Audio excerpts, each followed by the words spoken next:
ஆகிய என் அன்னை தமிழை முதலில் வணங்கி மற்றும் இங்கு சிறப்பு விருந்தினர்களாக வருகை புரிந்திருக்கும் பெருமதிப்பிற்குரியவர்களுக்கும் மற்றும் மருத்துவ மாமணிகள் யாவருக்கும் இந்த மூச்செழுத்துரிமை கார்டின் வணக்கத்தை தெரிவித்துக் கொண்டேன். ஜூலை 1ஆம் நாள் உலகில் உள்ள அத்துணை மருத்துவர்களையும் போற்றி பாடும் உன்னத நாள். ஜூலை 1ஆம் நாள் உலகில் உள்ள அத்துணை மருத்துவர்களையும் போற்றி பாடும் உன்னத நாள். கொடுப்பதுவும் கெட்டார்க்கு சார்பாய் நற்றாங்கே எடுப்பதுவும் எல்லாம் மழை.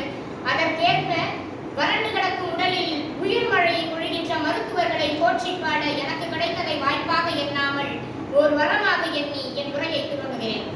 ஜூலை 1 நாள் உதித்து இம்மண்ணில் அதே ஜூலை 1ஆம் நாள் விண்ணுள் கலந்த ஒரு மாமனிதர் தன் 80 ஆண்டுகால வாழ்வையும் மக்கள் சேவையில் கழித்த மாபெரும் மனிதர். பாட்னாவில் உதித்த சிற்பி பாரத தேசத்தை காக்க வந்த ஒரு மாபெரும் தலைவர், பெருமதிப்பிற்குரிய பிடின் சந்திரராயையா அவர்கள். அவர் வெறும் மருத்துவராக மட்டும் இருக்கவில்லை, மக்களின் மனதை புரிந்தவராகவும் மக்களினுடைய நலனை தெரிந்தவராகவும் விளங்கியவர்.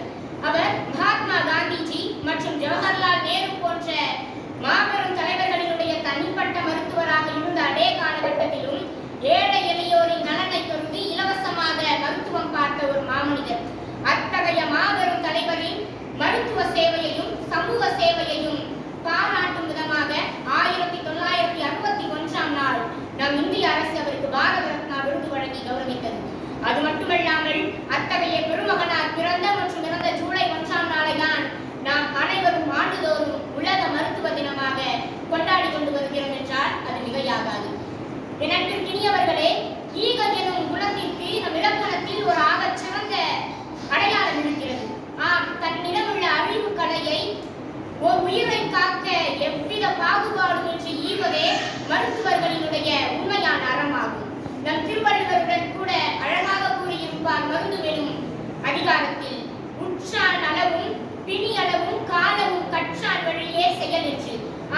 நோயாளி மற்றும் நோயின் தன்மை காலம் ஆகியவற்றையெல்லாம் அறிந்துதான் ஒரு மருத்துவர் செயல்பட வேண்டும் என்று மருத்துவத்திற்கு அழகாக இலக்கணம் கூறியிருப்பார் நம் திருவள்ளுவர் ஐயா அவர்கள். மருத்துவர் என்பவர் ஓமையற்ற உழைப்பாளி, இரவு பகல் பாராது தன் சொந்த இன்பங்களையும் துன்பங்களையும் தியாகம் செய்து அனைவரினுடைய நலனுக்காய் ஓடி யாரோ ஒருவரின் தெரியாத முகத்தில் புன் சிரிப்பை காண்பதற்காக ஓடோடி வருவர்கள் தான் மருத்துவர்கள் என்றால் அது மிகையாகாது. உலகெல்லாம் கதவை மூடி உறங்கிக் கொண்டிருந்த கொரோனா காலகட்டத்திலும் மரணத்தோடு மல்லு கட்டி நம் அனைவரின் பாதுகாப்பிற்காகவும் முன்வந்து நின்ற தியாக சுடர்கள் நம் மருத்துவர்கள் தான். இவர்களை நடமாறும் தெய்வங்கள் என்று கூறுவதில் எந்த சந்தேகமும் இல்லைதானே? என் இனியவர்களே, நோய் நாடி, நோய் முதல் நாடி, அதை தணிக்கும் வாய் நாடி என்று நம் அழகாக இலக்கணம் கூறுகிறது.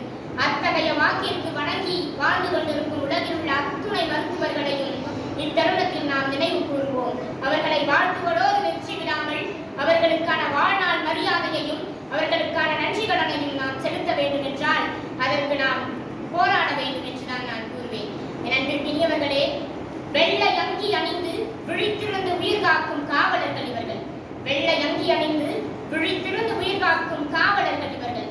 ஊசி முனையின் நுனியில் உயிரை காத்து மருந்து வாசனையில் தன் வாழ்நாளை கழித்து அடுத்தவர் மூச்சு நன்றாக ஓட தன் சுவாசத்தை